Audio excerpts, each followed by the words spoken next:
আসসালামু আলাইকুম।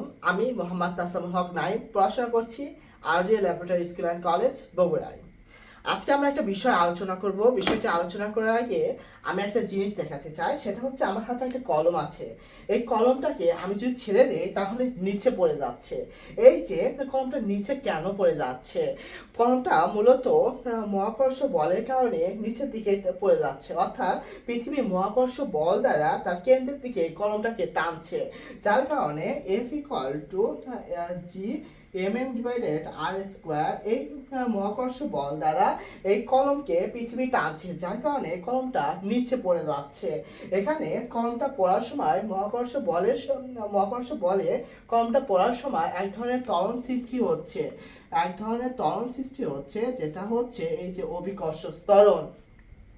এখন প্রশ্ন হচ্ছে যে ধরো আমি এখন এখানে দাঁড়িয়ে আছি, আবার ধরো আমি যখন এভারেস্টের চূড়ায় যাব, আবার ধরো মনে করো আমি পৃথিবীর কেন্দ্র অথবা পৃথিবীর পৃষ্ঠ হতে এইচ গভীরতায় যাব, তখন কি এই জি অথবা অভিকর্ষ ত্বরণের মান একই থাকবে? উত্তরটা হচ্ছে না, একই থাকবে না। বিভিন্ন স্থানে জি এর মান বিভিন্ন হয়।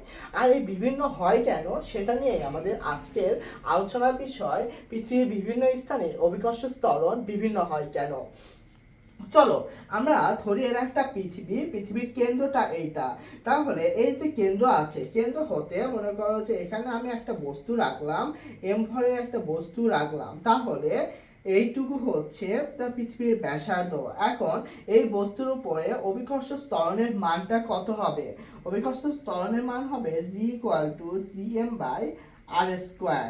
এটা কোথায় থেকে এসেছে? এটা এসেছে এই দুটো সূত্র থেকে। আমরা লিখতে পারি mg equal to gmm divided r square. ঠিক আছে, এখান থেকে একটা m কাটা গেল, তাহলে g equal to gm by r square. দেখো এখানে সম্পর্কটা কেমন হচ্ছে। এখানে g এর মানটা সাথে ব্যাসার্ধের সম্পর্ক হলো ব্যস্তানুপাতিক সম্পর্ক। ঠিক আছে, যত মনে করো যে ব্যাসার্ধ মানটা যত কমবে, জি এর মানটা কি তত বাড়বে। আবার জি আর এর ব্যাসার্ধের মান অর্থাৎ আর এর মান যত বাড়বে, জি এর মান কি তত কমবে। ঠিক আছে, তো চলো এখন আমরা আরেকটা টপিকে যাই। পৃথিবীর কেন্দ্র বা পৃথিবীর পৃষ্ঠ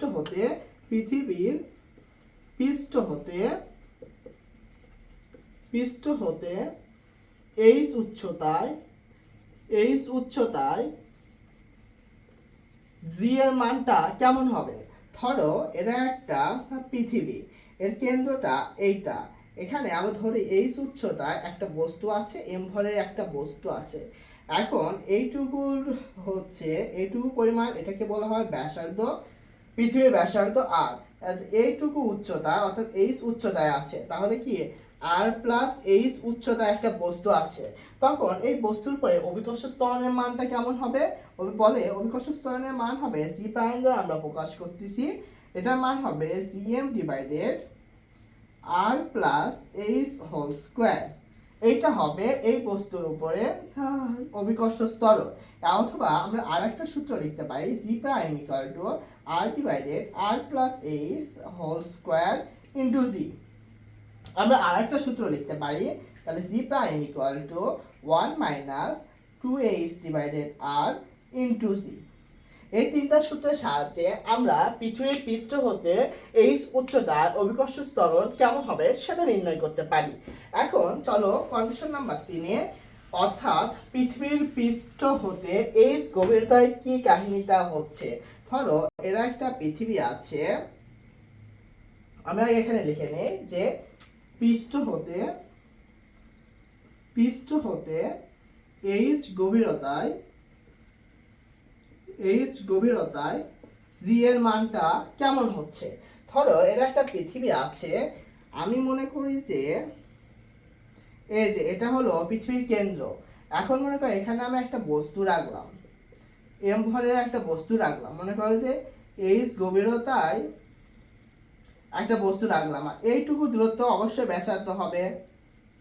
এখন এক্ষেত্রে এই বস্তুর উপরে এম ভরের মনে করো একটা বস্তু আছে, তাহলে এই বস্তুর উপরে অভিকর্ষ ত্বরণের মানটা কেমন হবে? বলে g double prime equal to GM divided r minus h whole square. এটা তো লিখবো, কিন্তু কাহিনী হচ্ছে এটা হবে না। কেন হবে না? আমরা ধরো কোনো একটা বস্তু রাখলে পৃথিবীর সমগ্র ভর দ্বারা ওই বস্তুর উপরে মহাকর্ষ বল দ্বারা আকর্ষণ করে, কিন্তু আমরা এক্ষেত্রে বস্তুটা রেখেছি পৃথিবীর পৃষ্ঠ হতে এইচ গভীরতায়, যার কারণে বস্তু যেখানে আছে তার বাইরের অংশটুকু অর্থাৎ এই যে অংশটুকু অর্থাৎ এম এজ এইটুকু অংশ বস্তুকে কোনোরূপ মহাকর্ষ বলে আকর্ষণ করছে না, ফলে সেখানে অভিকর্ষ ত্বরণ সৃষ্টি হচ্ছে না। আর কোনটুকু অংশ এই বস্তুকে আকর্ষণ করছে? এই যে এম প্রাইম অংশের ভরের বস্তুটুকুকে আকর্ষণ করছে, এম প্রাইম ভরের অংশটুকু এই বস্তুকে আকর্ষণ করছে। তাহলে সূত্রটা হবে g double prime equal to g m prime divided r minus h whole square, অথবা আর একটা সূত্র লিখতে পারো g double prime equal to 1 minus h divided r into g. এই দুইটা সূত্রের সাহায্যে আমরা পৃথিবীর পৃষ্ঠ হতে এইচ গভীরতায় অভিকর্ষ ত্বরণের মানের কিরূপ পরিবর্তন হবে সেটা নির্ণয় করতে পারি। তাহলে পৃথিবীর পৃষ্ঠ হতে এইচ উচ্চতায়, পৃথিবীর পৃষ্ঠ হতে এইচ গভীরতায় জি এর মান কোথায় কেমন হচ্ছে, চলো আমরা একটা চার্ট আঁকাই।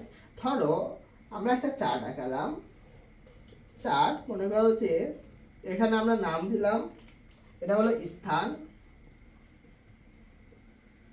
এটা হলো স্থান, এটা স্থান। তারপরে আমরা একটা নাম দিলাম, ধরো এটা দূরত্ব,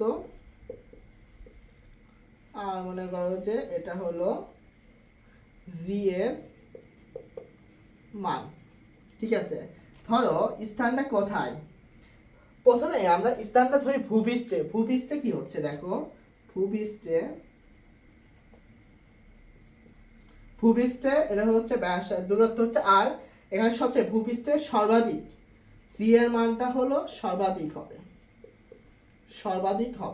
এখন ভূপৃষ্ঠ হতে আমরা মনে করো যে এখন উচ্চতায়, কত উচ্চতায়? ধরো এইচ উচ্চতায় আমরা যাব, আর প্লাস এইচ উচ্চতায় আমরা যাব। এক্ষেত্রে অভিকর্ষ ত্বরণের মান কি হবে? কমে যাবে, যেহেতু ব্যাসার্ধের সাথে দূরত্ব যোগ হচ্ছে, যার কারণে ব্যাসার্ধের পরিমাণটা বেড়ে যাচ্ছে, যার কারণে জি এর মানটা কমে যাচ্ছে। এখন হলো গভীরতায় আর মাইনাস এইচ এ, এটার ক্ষেত্রেও জি এর মান কমে যায়। এখন আর একটা ক্ষেত্রে আছে আর মাইনাস এইচ এবং এখানে হলো এম প্রাইম ভর কার্যকর, যার কারণে অভিকর্ষ ত্বরণের মানটা কমে যায়। এবং হচ্ছে পৃথিবীর কেন্দ্রে অর্থাৎ দূরত্ব নেই, 0, এন্ড হচ্ছে অভিকর্ষ ত্বরণের মানও কি 0। এখন চলো আমরা একটা গাণিতিক সমস্যা সমাধান করি। দেখো আমরা এখন একটা প্রশ্ন নিয়ে হাজির হয়েছি। প্রশ্নটা হচ্ছে, দেখো বলা হয়েছে এটা একটা পৃথিবী আছে, পৃথিবীর ওবি ইকুয়াল টু আছে হলো 6.4 × 10³ কিলোমিটার, এবি সমান আছে 100 কিলোমিটার বা 100 কিলোমিটার। এখন আমরা জানি এই যে এইটুকু অংশ ওবি এইটুকু অংশ হচ্ছে ব্যাসার্ধ ধরা হয়, তার ব্যাসার্ধ সমান ওবি সমান, এটা সমান ব্যাসার্ধ ধরি। এখন বলছে প্রশ্ন বি বিন্দুতে অভিকর্ষ ত্বরণ নির্ণয় করো। বি কোথায়? পৃথিবীর পৃষ্ঠে। আর পৃথিবীর পৃষ্ঠে আমরা সূত্রটা কি জানি? পৃথিবীর পৃষ্ঠে অভিকর্ষ ত্বরণ equal to g equal to GM by r square. এখন জি এর মান হচ্ছে 6.673 10⁻⁻11, আর এক্ষেত্রে এম এর মান দেওয়া আছে, হলো 6 × 10⁻24 কেজি। আর তাহলে হলো এম এর মান আছে 6 × 10⁻24, আর আর স্কয়ার আর এর মান দেওয়া আছে এই যে আর, ও বি সমান আর 6.4 × 10⁻³ হোল স্কয়ার। এখন আমরা ক্যালকুলেটরের সাহায্যে খুব সহজেই করতে পারি। আচ্ছা, উত্তরটা আসবে হচ্ছে উত্তর আসবে 9.77 10⁶ মিটার পার সেকেন্ড স্কোয়ার। তাহলে বি বিন্দু অর্থাৎ পৃথিবীর পৃষ্ঠে অভিকর্ষ ত্বরণ 9.77 × 10⁶ মিটার পার সেকেন্ড স্কোয়ার। আমি 2 নম্বরে আসি, বলছে এ বিন্দুতে অভিকর্ষ ত্বরণ কত?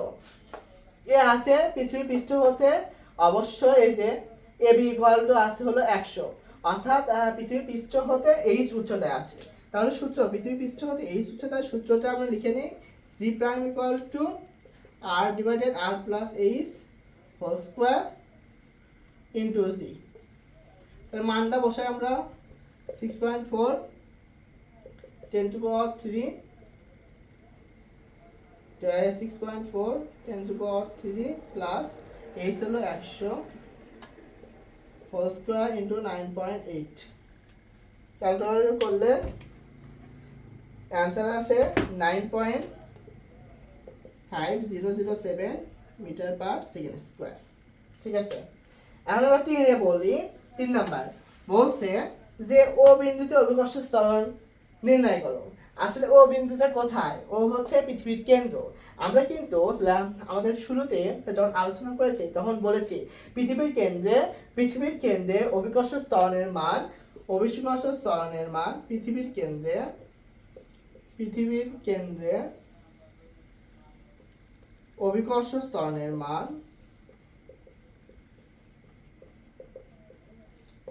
মান 0। ঠিক আছে, তাহলে অ্যান্সার 0। এই ছিল আজকে আমাদের আলোচনার বিষয়। সকলকে ধন্যবাদ। আসসালামু আলাইকুম।